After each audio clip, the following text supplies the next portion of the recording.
Captains of Industry, brought to you by Airtel. Company, as you know, is a giant on the JSE, and as a woman at the top, her challenge for success becomes even greater.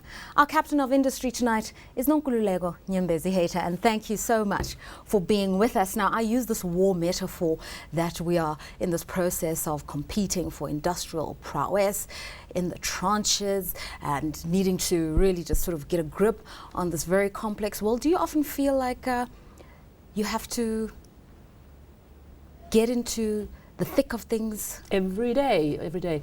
In particular, you remember we've just come out of the economic crisis, and that pretty much was the story of 2009. What is not very clear, I suppose, to people from outside is that 2010 was every bit as challenging, particularly the second half, which felt very much like 2009. So you're absolutely right. The level of complexity in the environment definitely makes you feel like you're in the trenches. Yeah. And the more there's volatility in an environment, the more you have to deal with far more detail than you would normally think that you need to deal with. So yes, the pace gets frenetic, the volume of information flow, and also you must understand that when you're going through turbulent times, there's a lot more pull-up of authority. So you get to get back to basics, in essence, which I suppose is good, but it does mean that the sheer volume increases quite dramatically. So yeah, it felt like that. Obviously now recently you've just released results and earnings up almost 400%, so it's been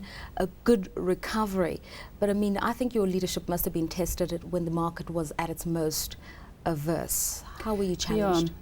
I like to say to people, just as a pianist must somehow advance their practice to play the most challenging concertos that are around, as a manager, if you think you're tough, you then have to make yourself available to manage more and more difficult portfolios. And certainly it didn't get far more difficult than it got in the steel industry in latter part of 2008 and 2009. And as I said, to some degree, second half of 2010. I think that I personally and my management team learned a lot about managing in a tough situation, I suppose in a way that we would never have fashioned had we put the conditions in ourselves. And if you come out the other side, and I put out a challenge to the team, and I said, irrespective of what we have to do, nobody likes to come to the office every day and cut costs and think, where can we save? But if we could come out the other side and saved every single permanent job at ArcelorMittal South Africa, we would have won. And that's exactly what we did. We set ourselves a very challenging goal, given that South Africa, not only South Africa, but worldwide, we're shedding jobs left, right, and center. The recession obviously presented its own challenges, but I think some of these were compounded by other issues, such as the very controversial question of the loss of mining rights and then how they were reacquired, etc. You were criticized heavily for what people saw as a lack of oversight, for lack of a better term. Did you take that personally? Well, I suppose if it happens in your watch, you do have to reflect on those things. It's not something that you casually toss aside as if it didn't matter, because it mattered. It mattered a great deal. So whatever one believes is the cause or the one to blame, or all of those things that the public was really baying for blood for, you put it aside and I think reflect a little bit deeper, which is precisely what I did do. And I think the issue there is, do you have the resilience to bounce back after something like that? And is there a sufficient amount of emotional toughness to manage over something as adverse as that?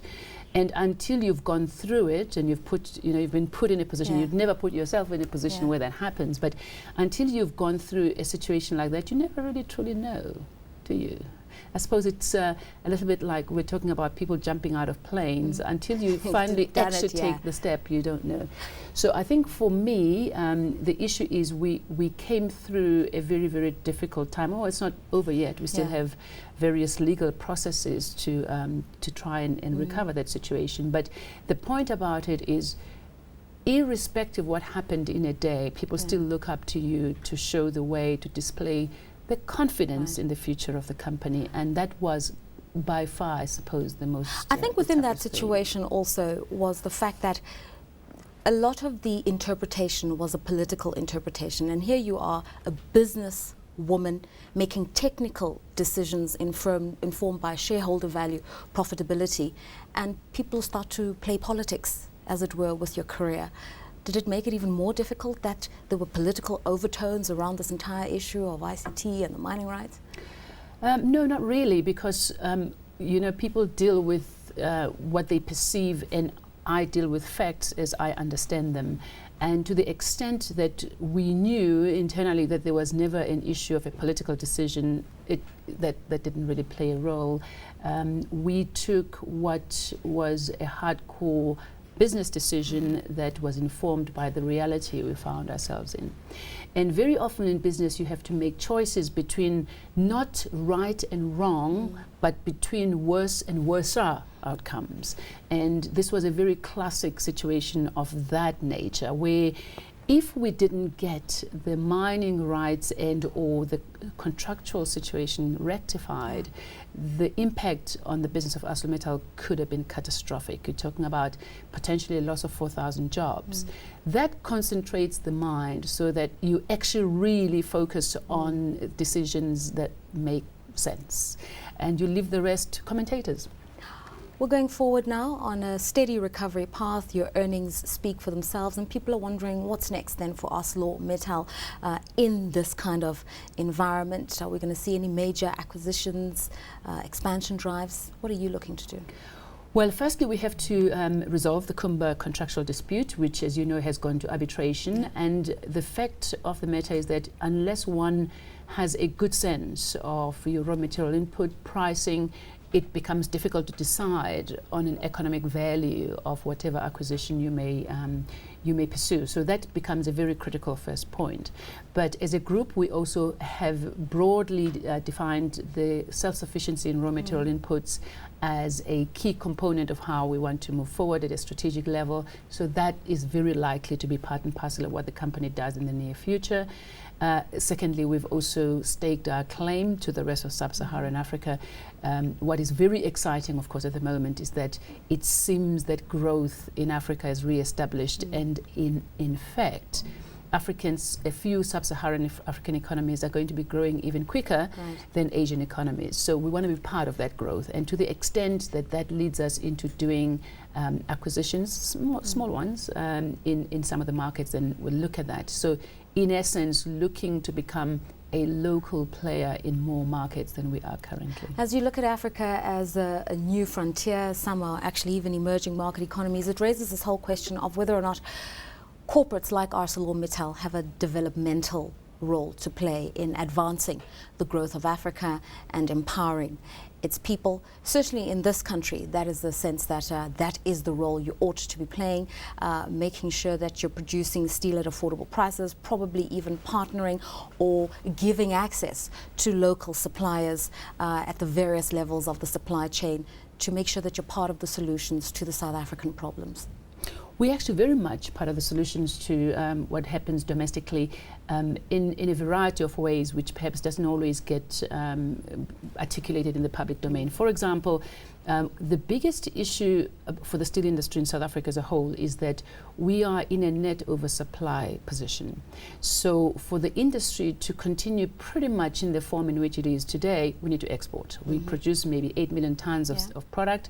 The domestic market consumes 4.5. The rest has to be exported. And ArcelorMittal makes available a rebate scheme which makes it a little bit easier for manufacturers in the downstream sector to export their products, because we give them a rebate on the exports based on a predetermined formula. We conduct this together with the DTI. So that's one very tangible form of support that we've given to the industry. And just in terms of numbers, you look at the 5-year period from 2005 to 2009, end of 2009, we're talking in the order of 2.5 billion rand in terms of that kind of support. Secondly, very often domestic manufacturers cannot compete with finished goods coming in from outside, and I must say particularly from China, for reasons that we all know. They get extensive government support for the steel industry in China. And to the degree that it becomes possible to do so, we would then partner with industry sectors to attempt to give them a more competitive price to compete with those imports, not always successfully. The price gaps can be quite enormous, and so we don't always do so successfully, but we remain willing to do so. On a broader scale, we are very, very anxious to see a growth of steel in South Africa. We think that in order for the industry to develop, though, other thoughts also need to come on the table, and this is investment perhaps in different kinds of steels, more specialized steels. That sort of exploration needs to take place, because I think that's what's going to drive growth in our industry far more than prices. As an industrial giant, of course, in this era of climate change, there's a lot of pressure to reduce a carbon footprint, those kinds of issues, and I know that you've announced plans to spend about 3 billion South African rands on environmental rehabilitation, and community activists are watching closely as to what exactly that plan entails. For you, what's an environmental consciousness? It says that as a business, we have every intention to be sustainable in our approach. In essence, for us, sustainability talks about how we look at safety, for example, at the health of our employees and neighboring communities, as well as the environment, amongst others. If you think about it, it's your license to operate, because without doing these things, pretty soon you get into trouble, either with the authorities or with your neighbors. So it's something that we take seriously, and you almost have to draw a line in the sand and say, there was a time that perhaps people didn't quite fully comprehend some of the impacts on the environment, and actions that were taken were injustifiable in the context of those times. But today, when we do, it behoves management to do something about it. And I think we've done actually quite substantial work to get to legal compliance. And if you look across the various areas now of environmental legislation, we are there or thereabouts. Obviously, the law changes, the new Equality Act came in last year, so you have a little bit of a challenge to get to grips with that on that side. But ArcelorMittal South Africa has really made strides in this area. Okay. That's enough, I think, about the conversation on leading ArcelorMittal. We'd like to get into the heart and mind of Nku Nyembezi-Heita. That will be after the break. Do stay tuned to Captains of Industry.